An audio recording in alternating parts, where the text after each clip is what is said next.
Press के बंधुओं का मैं स्वागत करता हूं, खुशामदीद करता हूं। मैं अपने सारे सीनियर और एमएलए कलीग्स के साथ बैठा हुआ हूं। एक बहुत ही इम्पोर्टेंट टॉपिक पे आपको बहुत शॉर्ट नोटिस में हमको बुलाया है और आप सब इस शॉर्ट नोटिस पे हमारी प्रेस कॉन्फ्रेंस को कवर करने आए। मैं आप सबसे पहले आप सबका शुक्रिया अदा करता हूँ। वैसे तो आज आप सब ने देखा, आज असेंबली का आखिरी दिन था, 5वां दिन था, और जिस प्रकार से आज हाउस में, असेंबली में, सदन में ऑनरेबल स्पीकर की तरफ से बिहेव किया गया, असेंबली को कंडक्ट किया गया, वो बहुत ही निंदनीय है। हम उसकी मजम्मत करते हैं और हम ये मानते हैं कि जम्मू कश्मीर की असेंबली की हिस्ट्री में आज का दिन सबसे डार्केस्ट दिन माना जाएगा। एक काला चैप्टर असेंबली के इस इतिहास में ये माना जाएगा। मैं सीधे सीधे विषय पे आता हूँ। जिस असेंबली को जम्मू कश्मीर की जनता ने अपनी समस्याओं के समाधान के लिए, बिजली के लिए, पानी के लिए, अस्पताल के लिए, सड़क के लिए कॉन्स्टिट्यूट किया था वोट देके, उस असेंबली में असेंबली की गरिमा को, असेंबली की सालमियत को भंग कर स्पीकर ने एक पर्टिकुलर पार्टी का एजेंट की भांति काम किया है और अनडेमोक्रेटिक वे में, अनकॉन्स्टिट्यूशनल, गैर कानूनी एक्ट किया है, कंडक्ट किया है। आज से 3 दिन पहले लेफ्टिनेंट गवर्नर साहब के एड्रेस पे वोट ऑफ थैंक्स होना था और सारे ऑनरेबल एमएलएज सरकार के किए गए प्रॉमिसेस के अकॉर्डिंग अनुसार अपने अपने क्षेत्र की समस्याएं लेके आए थे, लेकिन नेशनल कॉन्फ्रेंस की मानसिकता, जो अलगाववादी मानसिकता है, सेपरेटिज्म की जन्मदाता है, अपनी मानसिकता का परिचय दिया, प्रदर्शन किया और एक गैर कानूनी रेजोल्यूशन लाके असेंबली की गरिमा को, मर्यादा को भंग किया। जिस रेजोल्यूशन के ज़रिए इन्होंने स्पेशल स्टेटस रेस्टोरेशन पर डायलॉग की डिमांड की। और बदकिस्मती ये है कि उस स्पेशल स्टेटस को स्पीकर ऑफ द असेंबली बाहर प्रेस में कहता है कि ये रेजोल्यूशन जिसमें स्पेशल स्टेटस मांगा गया वो 370 की डिमांड है। स्पीकर खुद मोहर लगा रहा है, एक स्पोक्स पर्सन नेशनल कॉन्फ्रेंस का बन के। जिस 370 को देश के लोकतंत्र के सबसे बड़े मंदिर ने हटाया और उसको सेटल किया सुप्रीम कोर्ट ने भी। जो 370 अब एक इतिहास है, जो 370 एक हिस्ट्री है, उसको ये एक ऐसे शब्द से कंपेयर कर रहे हैं जिस शब्द का कोई नामो निशान भारत के संविधान में नहीं है। इंडियन कॉन्स्टिट्यूशन में जम्मू कश्मीर के हवाले से कहीं पे भी स्पेशल स्टेटस का नाम नहीं है। मैं आप प्रेस वालों के माध्यम से उमर अब्दुल्ला साहब को चुनौती देता हूँ, चैलेंज करता हूँ, अगर स्पेशल स्टेटस जम्मू कश्मीर के हवाले से इंडियन कॉन्स्टिट्यूशन में ये वर्ड कहीं पे हो, मैं राजनीति से इस्तीफा दूंगा। और जिस स्पेशल स्टेटस को लेके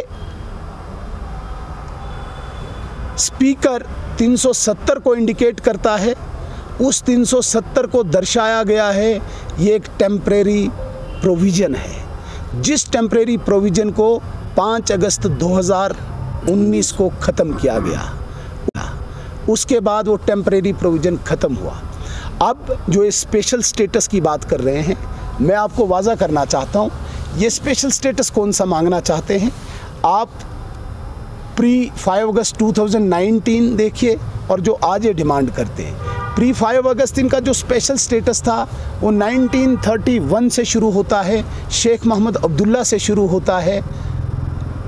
तब का शेख मोहम्मद अब्दुल्ला और नेहरू का एकार्ड जो जम्मू कश्मीर को रक्त रंजित करता है, और आज इनकी तीसरी पीढ़ी राहुल गांधी और उमर अब्दुल्ला का एकार्ड जो स्पेशल स्टेटस मांगता है, जिस स्पेशल स्टेटस में कश्मीरी पंडितों को कश्मीर से पलायन कराया गया, यहाँ पे कश्मीरी पंडितों का कत्ल हुआ, आम कश्मीरी सिविलियंस का 21,800 लोगों का कत्ल हुआ, यहाँ पे आसिया और नीलोफर जैसी छोटी बच्चियों का कत्ल हुआ, यहाँ तुफेल मत्तू जैसे एक स्टूडेंट का कत्ल होता है, यहाँ पे नेशनल कॉन्फ्रेंस के चीफ मिनिस्टर के घर में एक हाजी यूसुफ का कत्ल होता है।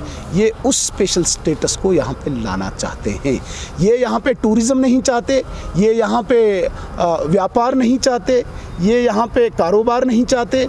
ये यहाँ पे 5 अगस्त के बाद जिस प्रकार से एक आम आदमी को बेनिफिट्स मिले हैं, जिसमें 5 लाख का हेल्थ इंश्योरेंस मिला है, जिसमें यहाँ पे राशन मिला है, जिसमें पेंशन मिला है, ये उसको नेगेट करके दोबारा से स्पेशल स्टेटस के नाम पे यहाँ पे वायलेंस पैदा करना चाहते हैं, स्ट्रीट वायलेंस पैदा करना चाहते हैं, जो भारतीय जनता पार्टी नहीं करनी देगी। अब अंत में जो मैं आज कहना चाहता हूँ, आज जिस प्रकार से स्पीकर ने एक्ट करके हमारे ऑनरेबल एमएलएज को मार्शल आउट किया, हमने एक पैरेलल असेंबली बाहर लगाई, लोगों की आवाज़ उसमें हमने उजागर की, मीडिया के ज़रिए पूरी असेंबली की कार्रवाई हमने चलाई और वो आपने भी कवर की। मैं आपके चैनल्स के माध्यम से ये चेतावनी देता हूँ, आप इस पैरेलल असेंबली को लाइटली नहीं लीजिए, और अगर आपका इसी प्रकार का बिहेवियर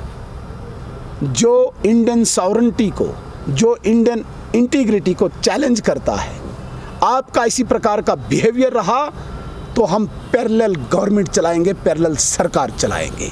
ये मैं आपको चेतावनी देता हूँ यहाँ से आपके चैनल्स के माध्यम से। एक बात और कश्मीर के लोगों को मैं वाजा करना चाहता हूँ, जिस स्टेटहुड की डिमांड हर व्यक्ति यहाँ से करता है और जिस स्टेटहुड की कमिटमेंट आदरणीय प्रधानमंत्री जी ने की, आदरणीय गृह मंत्री जी ने की, जिस स्टेटहुड के बिल्कुल हम नज़दीक हैं, इस प्रकार के हालात जम्मू कश्मीर की सरकार बनाना चाहती है ताकि यहाँ स्टेटहुड न आए और इनका स्पेशल स्टेटस गलियों में, मोहल्लों में खून की होली खेलकर इनका स्पेशल स्टेटस वापस आए, जो नहीं होने देंगे, नहीं होने देंगे, नहीं होने देंगे। धन्यवाद। सुनील जी, जहाँ तक देखिए, भारतीय जनता पार्टी का एक क्लियर स्टैंड है और भारतीय जनता पार्टी के साथ साथ हमारी केंद्रीय सरकार का क्लियर स्टैंड है। हम किसी भी कीमत पे टेररिस्ट को, टेररिज्म को और टेररिज्म के सपोर्ट स्ट्रक्चर को किसी भी कीमत पे कोई स्पेस नहीं देंगे।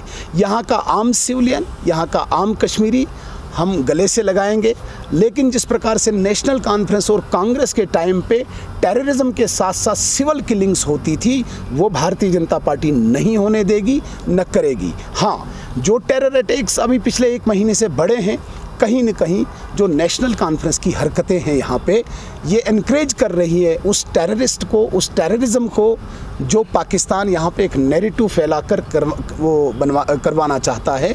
ये वही एक कारस्तानी है, लेकिन भारतीय जनता पार्टी का एक क्लियर स्टैंड है, एक फर्म स्टैंड है। हम आयरन हैंड से इनको निपटेंगे, किसी भी कीमत पे टेररिस्ट और टेररिज्म को यहाँ पे जगह नहीं देंगे। सुनील जी, ये जो वीडीसी मेंबर्स वर्ग है, सेटबैक है?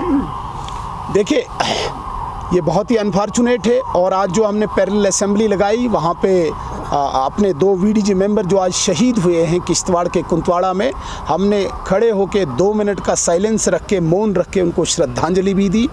और जो एप्रोप्रिएट प्लेटफॉर्म है वहाँ पे हमने अपनी बात भी पहुँचाई।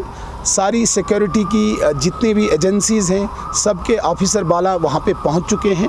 मैं आपको ये कहता हूँ कि ये सेटबैक नहीं कहेंगे, ये मैं कहता हूँ कि पाकिस्तान का एक नया मॉड्यूल, नया प्रोग्राम जो स्विच करके यहाँ पे आया हुआ है।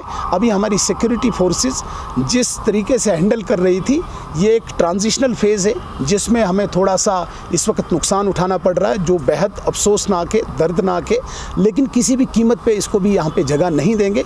आपने देखा होगा पिछले 3-4 दिन से जो ब्रेक थ्रू हुआ, खानियार में हुआ, लारनू में हुआ, लोलाब में हुआ, बांडीपुरा में हुआ और आज सोपोर में हुआ। लगातार इनको भी जहाँ पे भी ये मिलते हैं, इन्हीं की भाषा में इनको जवाब दिया जाता है। और मैं एक बात और स्पष्ट करना चाहता हूँ, इसमें कभी भी भारतीय जनता पार्टी का जो स्टैंड है वो कमज़ोर नहीं होगा, लेकिन जो इनका सपोर्ट स्ट्रक्चर है, जो इनको पूरा संरक्षण देता है, उसको भी पूरी तरह से मतलब